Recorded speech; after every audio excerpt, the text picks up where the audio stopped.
let's keep the good energy going. It's my first time up here, so I need as much good energy as I can get.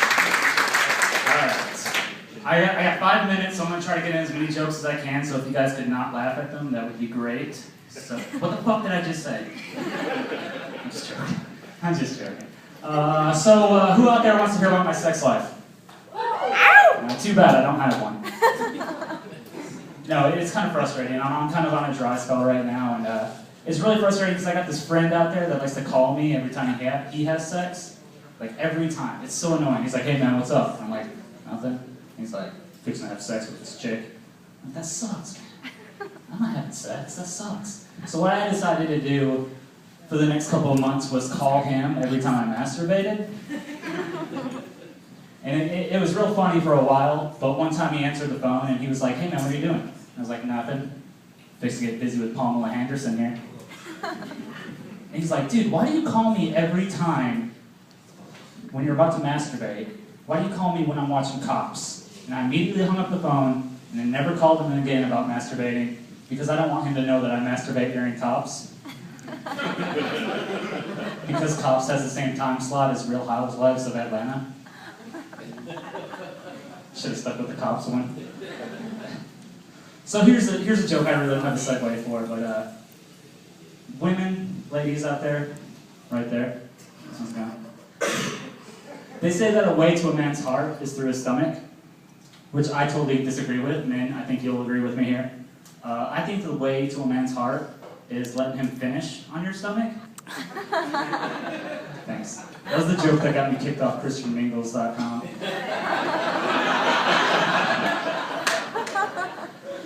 So yeah, it's all about sex. It's frustrating. I am on a dry spell right now, but I have an identical twin brother. True story. Identical twin brother. If he was up on stage with me right now, you guys would not tell the difference between me and him. And it's frustrating because he gets laid all the time. It's so frustrating to me because there's this genetic copy of me out there that just constantly pulls ass. Alright? And I just don't get it. And then I got to thinking about it maybe before we were born, when we were in the womb, when we were in mom's womb, or as I like to call it, when we were wombmates. We were sitting there and we were about to be born and God showed up and he said, which one of you would like to be born first? And I was like, me? I'm sick of, dude, I've been in here with this other guy, we're in a stomach, it sucks, he owes me 9.5 months of rent. This is bullshit, man, I'll fucking take it. So, and then that God goes, which one of you would like to spend more time in the vagina? And I had no idea God was being so literal about it. So 26 years into my life, here I am bragging about being 15 seconds older, while my brother's out there probably like knuckles deep in some Kicker's waitress right now.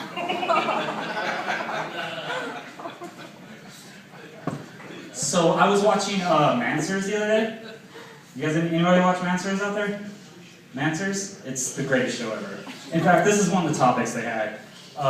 One of the topics was, which animal has the most human-like feeling vagina? And I came up with the sea cow. Sea cow actually has the most human-like feeling vagina out of any animal. And I'm like, how did they figure that out? Surely it wasn't a sea cow fucker, because that person has no idea what a human vagina feels like. So then I got to thinking about it, I was like, you know what? I might have sex with the sea cow, but then again, I probably won't because I'm really scared about getting an S-Mana-TV. Yeah, thank you. That's my corniest joke that I have. Thank you for some of you laughing at it. For the rest of you guys that didn't laugh at it, I remember when I wrote that joke, and I forgot to laugh at it too, so. Alright guys, I'm going to close up with one last thing. Of course, this is my first time up here. Came all the way from Arkansas. I really want to get my comedy going, so this is actually the first step in what I'm sure is a long downward spiral of failure that's about to happen in my life. But before I got up here, I had a lot of comedians give me some advice, and a lot of them said that doing your first stand-up is a lot like having sex for the first time, which I can definitely understand. I mean, it's very nerve-wracking. So what I want to do now is just tell you guys the same thing I told the first person I had sex with, and that's, I'm sorry, and I thought it would go better too. The only difference between you guys and the first person I had sex with is you guys actually came. Thank you guys so much.